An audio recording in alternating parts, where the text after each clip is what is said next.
Hello दोस्तों, आज हम लोग इस क्लास में यूपीपीएसएल में आए हुए क्वेश्चन को यहाँ पर हल करेंगे, जो एग्ज़ाम की दृष्टि से काफ़ी इम्पॉर्टेंट है। यदि आप लोग इस चैनल पर नए हैं तो चैनल को सब्सक्राइब करें और यदि पसंद आता है तो लाइक एंड शेयर भी करें। तो चलिए हम लोग वीडियो को शुरू करते हैं। चलिए पहला क्वेश्चन क्या है,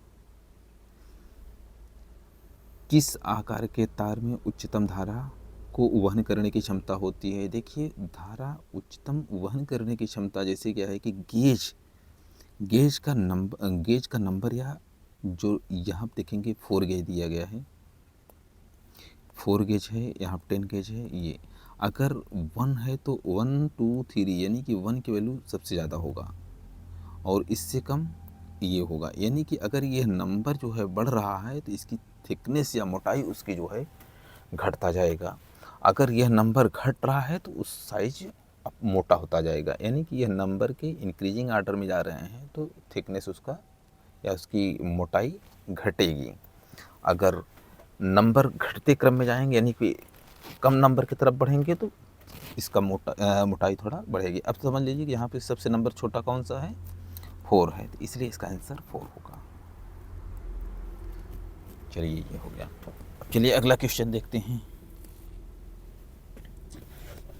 अगला क्वेश्चन क्या है, अगला क्वेश्चन में 10 ओम के 4 प्रतिरोध समांतर में जुड़े हुए हैं, इनके कुल प्रतिरोध की गणना करें। 10 ओम के 4 प्रतिरोध समांतर में जुड़े हुए हैं और इनके टोटल प्रतिरोध की गणना करें। अब देखिए यहाँ पर अगर मान लीजिए ये देखिए कोई सर्किट है,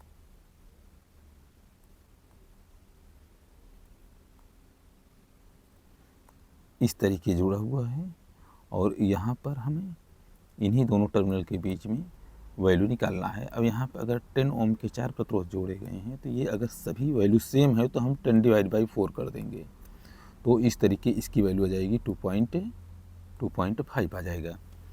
अगर मान लीजिए इस तरीके है, अगर सपोज कर लीजिए इसमें डिफरेंस की वैल्यू है, मान लीजिए एक 10 का है, एक 9 का है, एक 8 का है, अगला 7 का है। अगर मान लीजिए ऑप्शन से अगर मान लीजिए आपको जल्दी पता लगाने के लिए इसमें एक रूल ये होता है कि जैसे मान लीजिए जो मिनिमम वैल्यू का है उससे भी कम वैल्यू का आएगा इसमें। अगर ऑप्शन एकदम बिल्कुल क्लोज में है तो उसको सॉल्व करना होगा, नहीं तो अगर मान लीजिए 7 से जो नीचे की वैल्यू है उसी को आप सेलेक्ट करके आंसर लगा सकते हैं। यानी कि अगर पैरेलल में कोई अगर हम कई रजिस्टेंस जोड़े गए हैं जिसका वैल्यू सबसे कम होगा उससे भी हल्का कम वैल्यू का जो है टोटल इक्विवेलेंट रजिस्टेंस की वैल्यू आएगा। ये हो गया। चलिए अब अगला देखते हैं क्वेश्चन नंबर नेक्स्ट। चलिए देखें, विभक्त कोर युक्त धारा ट्रांसफार्मर, यानी कि धारा ट्रांसफार्मर मतलब सीटी इसको बोल सकते हैं या करंट ट्रांसफार्मर, जब अभिलेखन मीटर के साथ माने रिकॉर्डिंग मीटर के साथ संयोजन में उपयोग किया जाता है तो ये क्या कहलाता है। अब इसमें जो ऑप्शन दिया हुआ है, देखिए इसमें ऑप्शन जो दिया है क्लैंप मीटर के साथ में आंसर आएगा। तो चलिए अगला,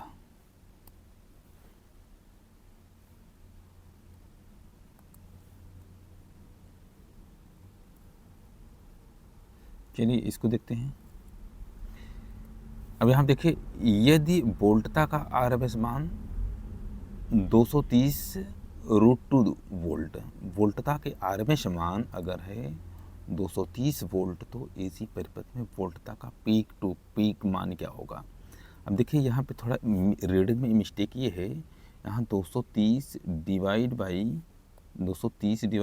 √2 होना चाहिए, ये थोड़ा मिस्टेक है। तो आरएमएस की वैल्यू कितना है, आरएमएस अगर वी लगा है तो वी लगा दीजिए, अगर आई लगा है तो आई। वी आरएमएस की वैल्यू अगर मान लीजिए 230 डिवाइड बाई √2 है, हमें यहाँ पीक टू पीक वैल्यू निकालना है। V peak to peak equal to होता है 2 इंटू वी मैक्स, यानी कि मैक्सिमम वैल्यू का 2 गुना कर देंगे तो ये पीक टू पीक वैल्यू मिल जाएगी। हमें आरएमएस की वैल्यू यहाँ हमें पता है 230 डिवाइड बाई √2 है, तो हमें वी मैक्स की वैल्यू पहले पता लगाना है। वी मैक्स इक्वल टू होता है, वी मैक्स इक्वल टू होगा two root two into V R M S होता है। तो आर एम एस की वैल्यू यहाँ पर रख दिया जाए, आर एम एस की value V M equal to root two into 230 divide by root two, ये कट गया, वी एम की वैल्यू 230 हो गया। V peak to peak equal to होता है 230 मल्टीप्लाई इसका जस्ट 2 गुना, तो इसकी वैल्यू हो गया कितना, V peak to peak equal to 2 दूना 460 हो जाएगा, 460 है आंसर नंबर 1 से हो जाएगा। चलिए अब अगला देखते हैं। यदि अधिकतम वोल्टता 23√2 वोल्ट है तो जा तरंग, हाँ देखिए, यदि अधिकतम वोल्टता 23√2 वोल्ट है तो एक जा तरंग के शिखर गुणक मान क्या होगा। यानी कि साइन वेव का जो है पीक फैक्टर की वैल्यू क्या होगी। देखिए पीक फैक्टर का फार्मूला होता है, पीक फैक्टर इक्वल टू होता है V M divide by V R M S, ठीक, V M divide by V R M S. तो इसकी वैल्यू रख दिया जाए, सीधे आ जाएगा। अब देखिए इसका अधिकतम वैल्यू कितना है, अधिकतम वैल्यू है 23√2 और इसका वैल्यू कितना है, आर एम एस की वैल्यू हम क्या लिख सकते हैं, आर एम एस बराबर वी मैक्स पान √2 लिख सकते हैं। वी मैक्स कितना होगा, 23 डिवाइड बाई √2। अब इसको एक मिनट, ये आरएमएस वैल्यू है, आरएमएस वैल्यू को अगर हम कन्वर्ट करेंगे वी मैक्स में कन्वर्ट करेंगे तो वी एम अपॉन √2 लिख सकते हैं। हाँ ये डिवाइड बाई ये लिखेंगे, ठीक, हाँ ठीक, ये अब ये ऊपर हो जाएगा, अब यहाँ पर ये कट जाएगा और √2 ऊपर आ जाएगा, तो इसकी वैल्यू √2 की वैल्यू होगी, ठीक है। पीक फैक्टर इक्वल टू √2 होगा, ठीक, इसका आंसर होगा √2 की वैल्यू होता है 1.414, ठीक, इसलिए इसका ऑप्शन 4 होगा। अब देखिए यहाँ पर पीक वैल्यू है वी एम, देखिए peak value equal to V M upon V R M S होता है, यानी कि maximum value upon R M S value. तो V maximum value 23√2 divide by 23√2 divide by R M S, यानी कि हमें इसको क्या निकालना है, आर एम एस वैल्यू में कन्वर्ट कर देना है। तो जब आर एम एस में हम डिवाइड बाई √2 करेंगे तो आर एम एस वैल्यू ये और ये दोनों कट जाएगा, तो बचा क्या, √2 वैल्यू, तो ये हो गया। अब चलिए अगला क्वेश्चन देखते हैं। इसमें अर्ध तरंग दृष्टिकाई या तरंग का आकृति गुणक यानी फार्म फैक्टर क्या होगा। हाफ वेव का फार्म फैक्टर निकालना है। हाफ वेव फार्म फैक्टर निकालने के लिए क्या फार्मूला होता है,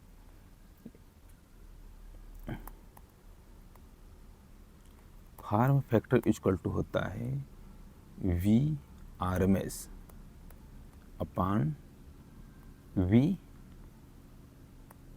एवरेज। तो इसी फार्मूले हम सीधे रख देंगे तो सीधे वैल्यू आ जाएगा। अगर वी आर एम एस की वैल्यू अगर बात करें तो वी एम अपान 2 होता है, वी एम अपान 2 होगा। अब वी एवरेज की वैल्यू अगर बात करें तो इसमें क्या होता है, वी एम अपान पाई होता है, ये फार्मूला होता है V M divide by pi. अगर डिवाइड बाई पाई करेंगे तो सीधा ये पाई ऊपर चला जाएगा, ठीक। अब ये वी एम और ये वी एम कट गया, इसका आंसर आएगा पाई बाई 2, कहीं है पाई बाई 2, तो इसका आंसर ये पाई बाई 2 आएगा, ठीक। चलिए अगला क्वेश्चन देखते हैं।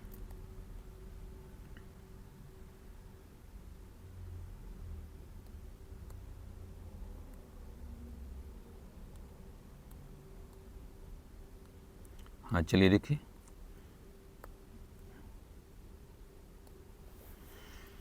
हाँ विद्युत की गति कितनी होती है, इसमें सीधा इसकी स्पीड पूछा है। इसकी स्पीड लगभग प्रकाश की गति के इक्वल होता है। तो इसमें अगर मील में पूछा है, मील पर सेकंड, तो इसका आंसर यही होगा, क्वेश्चन नंबर 1। ठीक, इसको सीधे याद कर लीजिए ये। तो चलिए अगला क्वेश्चन देखते हैं।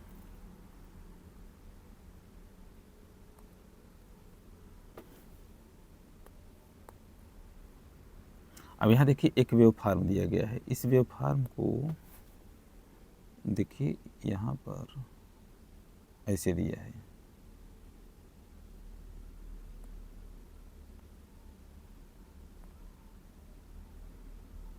इस तरीके दिया है। ठीक, अब देखिए ये वेव फॉर्म ये यहाँ पर मिल रही है और ये थोड़ा सा बाद मिल रही है, यानी कि ये देखिए वेव फॉर्म 0 से शुरू हो रही है। अगर ये वेव फॉर्म 0 से शुरू हो रही है और करंट का जो वेव फॉर्म है थोड़ा सा डिले होकर के शुरू हो रही है, यानी कि ये वाला वोल्टेज का है, ये वोल्टेज का है और ये करंट का है, ये आई का है। तो इस वेव फॉर्म में क्या बताना है कि इसकी जो है इस वेव फॉर्म में ये किस कंडीशन में है। तो ये लीडिंग कंडीशन में है। देखिए करंट जो है लैगिंग कंडीशन में है, तो इसका आंसर जो होगा लैगिंग होगा, क्वेश्चन नंबर 3। क्योंकि देखिए करंट जो है थोड़ा सा डिले होकर चल रही है, इसलिए जो है यह लैगिंग कंडीशन होगी। तो चलिए अगला क्वेश्चन देखते हैं।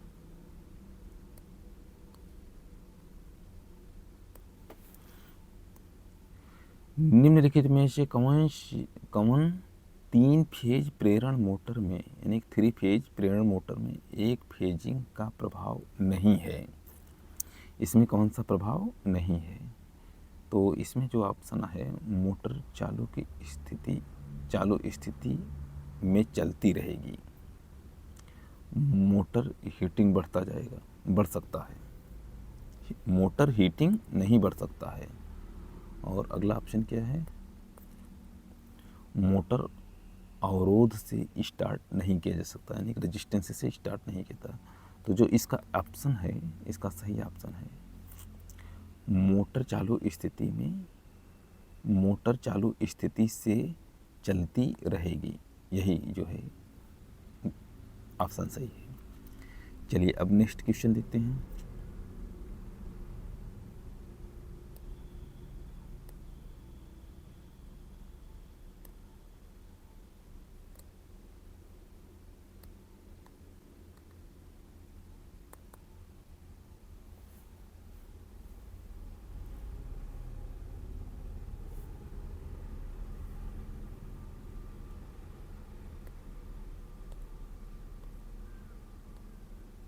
चलिए देखिए यहाँ पर जो है semi direct lighting shade system में वस्तु पर कितना प्रकाश आता है।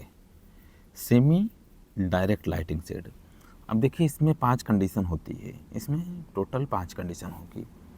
एक होता है डायरेक्ट, एक होता है डायरेक्ट स्कीम। डायरेक्ट में क्या है कि 90% जो डायरेक्ट है वो 90% डाउनवर्ड की तरफ प्रकाश आएगा। और इनडायरेक्ट सिस्टम में डायरेक्ट में 90% जो है ऊपर की तरफ प्रकाश जाएगा, 90%। और सेमी डायरेक्ट में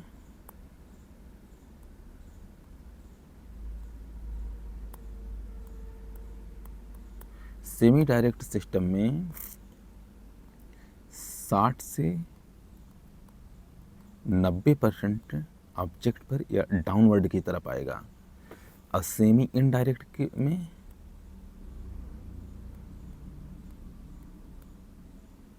सेमी इनडायरेक्ट में 60 से 90% ऊपर की तरफ जाएगा, 60 से 90% ऊपर की तरफ प्रकाश जाएगा। और जनरल सिस्टम में 50% डाउनवर्ड में, यानी कि नीचे की तरफ आएगा, या ये कह सकते हैं 50% ऊपर की तरफ, यानी 50% अगर नीचे की तरफ आ रहा है, 50% अन्य डायरेक्शन में ये गायब हो जाता है। तो इसमें देखिए सेमी डायरेक्ट लाइटिंग शेड में, सेमी डायरेक्ट में कौन सा आएगा? इसमें जो ऑप्शन है ये 4 वाला आएगा, इसका ऑप्शन नंबर 4 आएगा। अब चलिए अगला देखते हैं।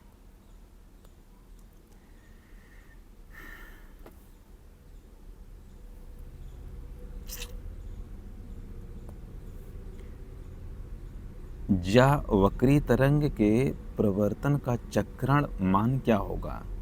प्रवर्तन मतलब रिवर्सिंग, यानी कि जैसे मान लीजिए साइन वेव की अगर जो वेव होती है, अगर उसकी अगर हम बात करें तो देखिए इस तरीके होता है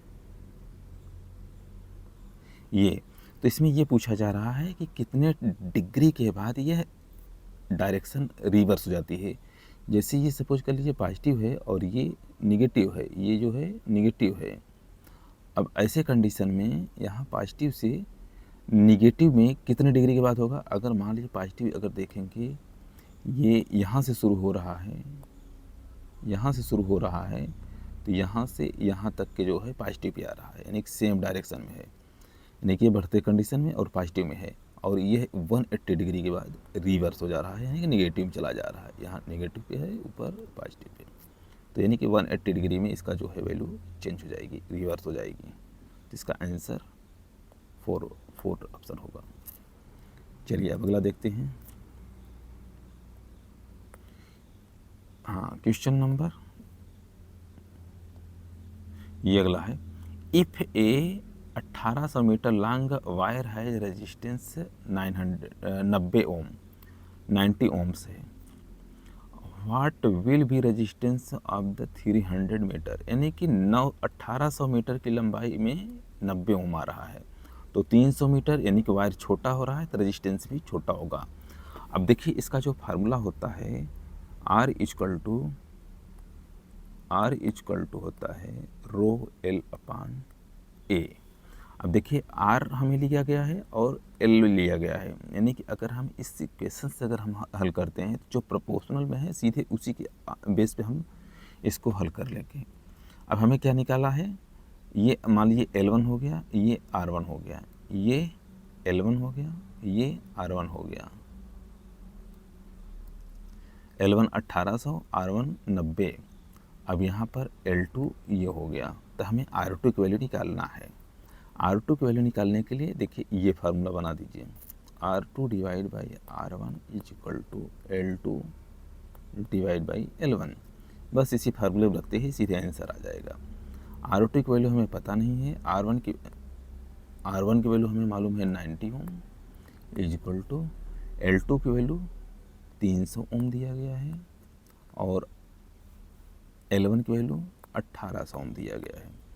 अब इसको जो है यहाँ पर आ जाएगा, तो ये क्रॉस, इसको हम यहाँ मल्टीप्लाई 90 हो जाएगा, तो इसको हम काट देते हैं। ये कट गया, ये कट गया, 18 पंजे 90, R2 इक्वल टू 5 मल्टीप्लाई 3 यानी कि 15 ओम आंसर होगा। तो इसका ऑप्शन आएगा 2 वाला से। ठीक, अब चलिए अगला देखते हैं। अगला क्वेश्चन,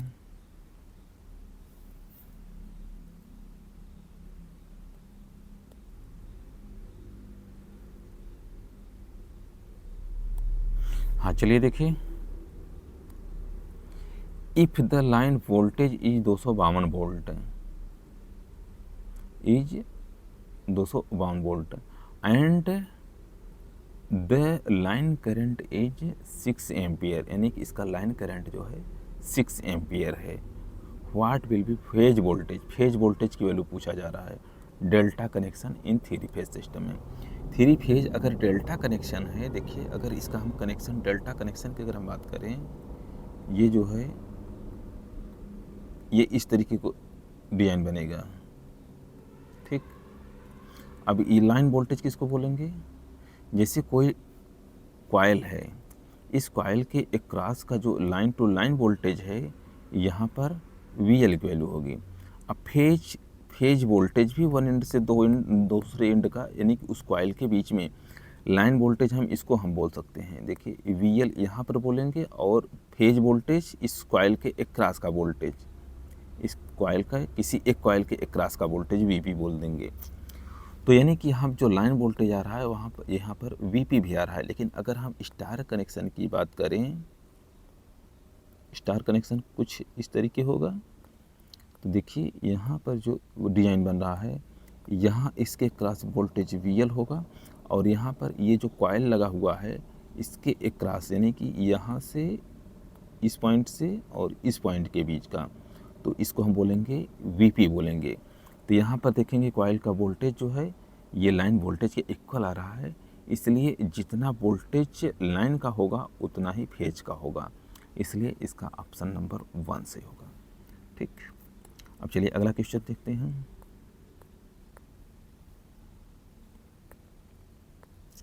तो बस यहीं पर यह वीडियो बस यहीं पर समाप्त होता है।